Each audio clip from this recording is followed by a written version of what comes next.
رمضان کا مہینہ وہ ہے جس میں قرآن نازل کیا گیا، اس کے بارے میں جیسا کہ میں نے عرض کیا پھر بعد میں عرض کروں گا۔ لیکن جو شخص بھی تم میں سے موجود ہو اس مہینے میں، اپنے گھر میں موجود ہے، اپنے شہر میں موجود ہے، سفر پر نہیں ہے، یا یہ ہے کہ جو شخص بھی اس مہینے کو پائے،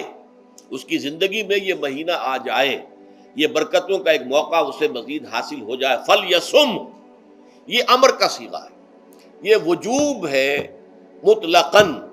اب اس میں جو دو رعایتیں پہلے دی گئی تھی ان میں سے ایک کو برقرار رکھا، وَمَنْ كَانَ مَرِيضًا أَوْ عَلَى سَفَرٍ فَعِدَّةٌ مِّنْ أَيَّامٍ أُخَرَ،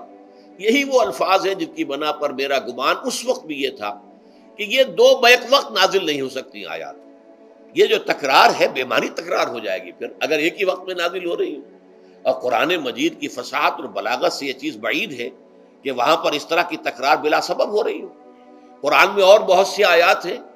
جن میں کہ آپ کو معلوم ہے کہ پورا رکوع ہے سورہ مزمل کا، جس میں قیام اللیل کا حکم ہے، پھر اسی کے آخر میں وہ آیت شامل کر دی گئی ہے جو کم سے کم 1 سال بعد نازل ہوئی ہے، جس میں کہ رات کے قیام کا وجوب ختم کر دیا گیا، اور صرف یہ کہ جتنا بھی تم سے ممکن ہو سکا کرو، ضروری نہیں ہے کہ تہائی شب ہو، آدھی ہو، 2/3 ہو، جتنا بھی ممکن ہو قرآن پڑھا کرو رات کو، گویا کہ وہ فرضیت جو تھی قیام اللیل کی وہ ختم ہو گئی۔ اس حوالے سے وہ جو ناسخ ہے، منسوخ کرنے والی آیت بھی اس کے ساتھ ہی رکھ دی گئی تاکہ وہ جو اصل حکم تھا وہ بھی برقرار سامنے رہے، اور جس نے آ کر اسے منسوخ کیا وہ بھی برقرار رہے اور سامنے رہے۔ اسی طرح یہاں پر بھی یہ حکم آیا، کتنے عرصے کے بعد آیا یہ مجھے معلوم نہیں، لیکن یہ کچھ عرصے کے بعد آیا ہے کہ رمضان کا مہینہ وہ ہے کہ جس میں قرآن نازل کیا گیا۔ اب جو شخص بھی اس مہینے کو پائے اس پر لازم ہے کہ اس کے روزے رکھے۔ ہاں، من کان مریضا او علی سفر، جو شخص ہو مریض، بیمار ہو یا سفر پر ہو، فعدۃ من ایام اخر، تو وہ تعداد پوری کر لے دوسرے دنوں میں۔ یرید اللہ بکم الیسر ولا یرید بکم العسر، اللہ تمہارے ساتھ آسانی چاہتا ہے، سختی نہیں چاہتا۔ یہ اصل میں کیوں کہا ہے اس کی وجہ سمجھ لیجئے۔ آج بھی آپ کو اپنے ہاں ایسے لوگ مل جائیں گے جن کا تقویٰ کا تصور اتنا غلط ہو گیا ہے کہ 104 درجے کا بخار ہے، روزہ چھوڑنے کو تیار نہیں۔ بھلے آدمیوں، اللہ نے تمہیں ایک رخصت دی ہوئی ہے تو خام خواہ اپنے اوپر یہ شدت کیوں لے رہے ہو؟ لیکن لیتے ہیں، روزہ چھوڑنے کو تیار، روزہ قضا نہیں کرو، سفر پر جا رہے ہیں اور روزہ قضا کرنے کو تیار نہیں۔ ایک موقع پر ایک غزوے کے دوران ایسا ہوا کہ کچھ لوگوں نے روزہ رکھا ہوا تھا، لیکن وہ اتنے یوں سمجھیے مزمحل ہو گئے کہ جب پڑاؤ پر پہنچے تو جن کا روزہ نہیں تھا انہوں نے تو بڑی چاق و چوبند طریقے سے خیمے نصب کیے، سارا بندوبست کیا، اور یہ جا کر بے سدھ ہو کر بے ہوش ہو کر گر پڑے۔ تو حضور نے فرمایا ان کو دیکھ کر، لیس من البر الصیام فی السفر،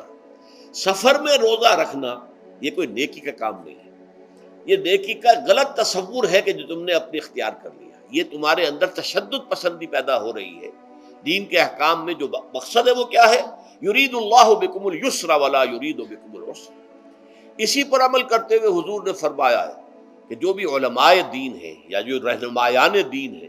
ان کا کام کیا ہے؟ آپ نے فرمایا یسروا ولا تعسروا،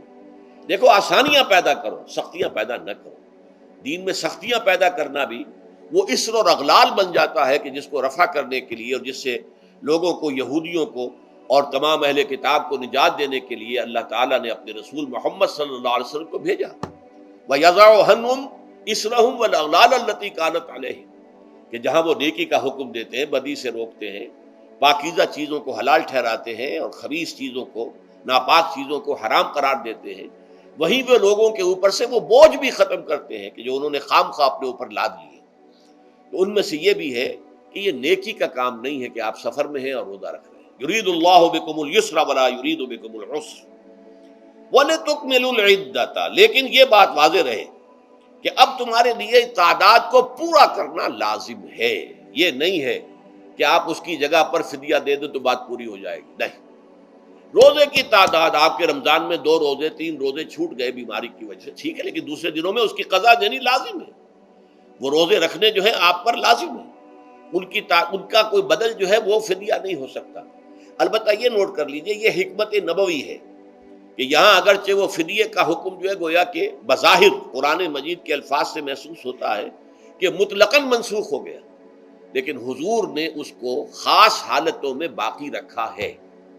کوئی شخص اتنا بوڑھا ہو چکا ہے یا خاتون اتنی بوڑھی ہو چکی ہے کہ دن بھر کا فاقہ جو ہے اس میں اندیشہ ہے کہ کہیں ہلاک نہ ہو جائے.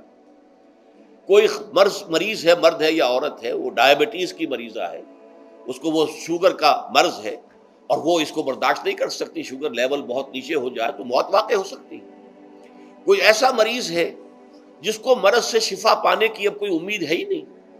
کہ میں مرض سے شفا پا جاؤں گا یا پا جاؤں گی تو اس کے بعد میں روزہ مکمل کر دوں گی. نہیں، ایسے لوگوں کے لیے حضور نے اس رعایت کو برقرار رکھا ہے کہ ایسے لوگ اگر ایک مسکین کو کھانا کھلا دیں